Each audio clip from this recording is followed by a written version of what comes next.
from Oklahoma, pending which I yield myself such time as I may consume. During consideration of this resolution, all time yielded is for the purposes of debate only. I ask unanimous consent that all members be given 5 legislative days to revise and extend their remarks. Without objection.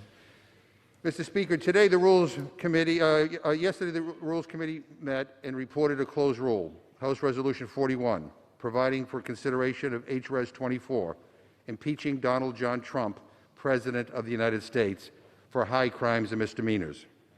The rule provides 2 hours of debate equally divided and controlled by the chair and ranking member of the Committee on the Judiciary. The rule also provides that upon adoption of HRes 24, HRes 40 is hereby adopted. Finally, the rule extends recess instructions, suspension authority, and same-day authority through February 11, 2021.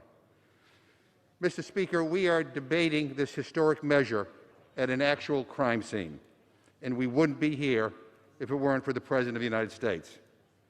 On Wednesday, January 6th, Congress gathered here to fulfill our constitutional duty, tallying the Electoral College victory of President-elect Biden and Vice President-elect Harris after a free and fair election. This is largely a ceremonial role for the Congress, one that sends a message to the world that democracy in the United States persists. But at a rally just a mile and a half down Pennsylvania Avenue, Donald Trump and his allies were stoking the anger of a violent mob.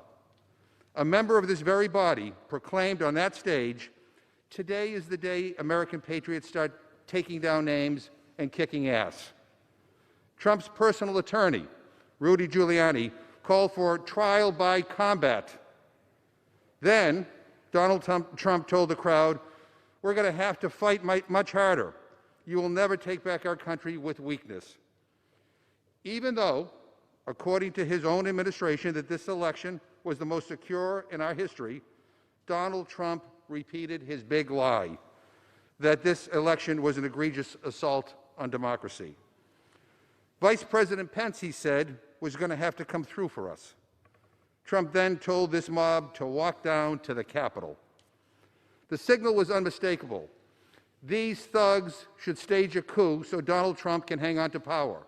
The people's will be damned. This beacon of democracy became the site of a vicious attack.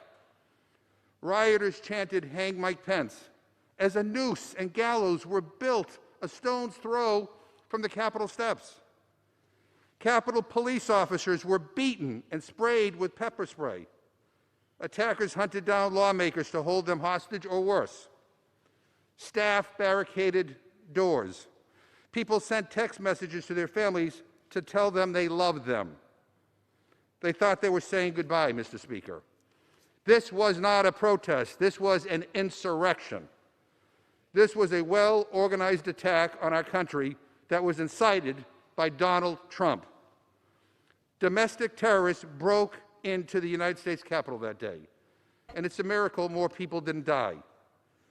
As my colleagues and I were being evacuated to safety, I never, ever will forget what I saw when I looked into the eyes of those attackers right in the Speaker's lobby there. I saw evil, Mr. Speaker. Our country came under attack, not from a foreign nation, but from within. These were not protesters. These were not patriots. These were traitors. These were domestic terrorists, Mr. Speaker. And they were acting under the orders of Donald Trump. Now, some of my colleagues on the other side have suggested that we just move on from this horror. But to gloss over it would be an abdication of our duty. Others on the Republican side have talked about unity. But we can't have unity without truth and without accountability. And I'm not about to be lectured by people who just voted to overturn the results of a free and fair election. America was attacked, and we must respond, even when the cause of this violence resides at 1600 Pennsylvania Avenue. Each of us took an oath last week. It wasn't to a party, and it wasn't to a person. We vowed to defend the Constitution. The actions of Donald Trump have called each of us to fulfill that oath today. I pray that we rise to this responsibility, because every moment Donald Trump is in the White House, our nation, our freedom is in danger. He must be held to account for the attack on our Capitol that he organized and he incited. I solemnly urge my colleagues to support this rule and the underlying article. The damage this building sustained can be repaired, Mr. Speaker. But if we don't hold Donald Trump accountable, the damage done to our nation could be irreversible. I reserve the balance of my time. Gentleman from Massachusetts reserved. Gentleman from Oklahoma is recognized. Thank you.